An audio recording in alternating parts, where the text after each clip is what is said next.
আজি যিখন চাৰ্জশ্বিট দিছে মই সেইখনক জুবিনদাৰ মৃত্যুৰ চাৰ্জশ্বিট বুলিয়ে গণ্য কৰা নাই। মই ভাবোঁ যে আজিৰ যিখন চাৰ্জশ্বিট দিছে এইখন হ'ল হিমন্ত বিশ্ব শৰ্মাৰ 2026 চনৰ নিৰ্বাচনী প্ৰচাৰৰ এখন ইস্তাহাৰ। আজিলৈকে পৃথিৱীত মই যিমান চাৰ্জশ্বিট দেখিলোঁ এইখনেই প্ৰথম চাৰ্জশ্বিট যিখন চাৰ্জশ্বিটত আইঅ' বা তদন্তকাৰী বিষয়া বা CIO বা মুখ্য তদন্তকাৰী বিষয়া ঘটনা সংঘটিত হোৱা স্থানলৈ নোযোৱাকৈ দিয়া প্ৰথমখন পৃথিৱীৰ চাৰ্জশ্বিট। ইয়াত ৭,০০০ পৃষ্ঠাৰ যে আপোনাৰ কাগজ দিছে বুলি কৈছে, ৭,০০০ পৃষ্ঠা আৰু কিমান পৃষ্ঠা কিমান ডকুমেণ্ট দিছে বুলি ক'লে, ৩,০০০ নে কিমান নে ৩৫০০ নে কিমান ডকুমেণ্ট দিলে বুলি ক'লে, ৩৫০০ ডকুমেণ্ট বুলি ক'লে। এইচব একো ডকুমেণ্ট একো নহয়। মই একদম ক্লিয়াৰলি আপোনালোকক কৈছোঁ যে যি তদন্ত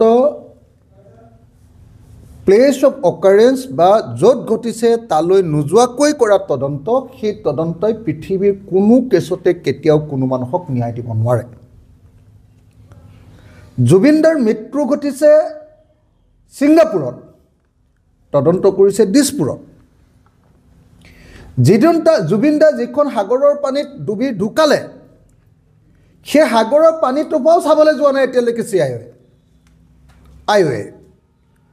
তাৰপিছত যদি হিমন্ত বিশ্ব শৰ্মাই কয় যে মই এখন বৰ সাংঘাতিক চাৰ্জশ্বিট দিছোঁ, তেতিয়াহ'লে মই ক'ম যে তেনেকুৱা চাৰ্জশ্বিট মই 1 ছেকেণ্ডত ডাষ্টবিনলৈ দলিয়াই পেলাম।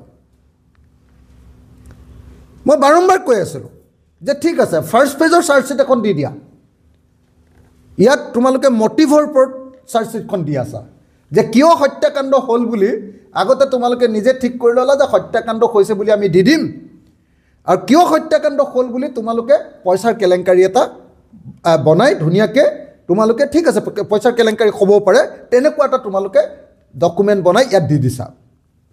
মোৰ সেইটোলৈকেও আপত্তি নাই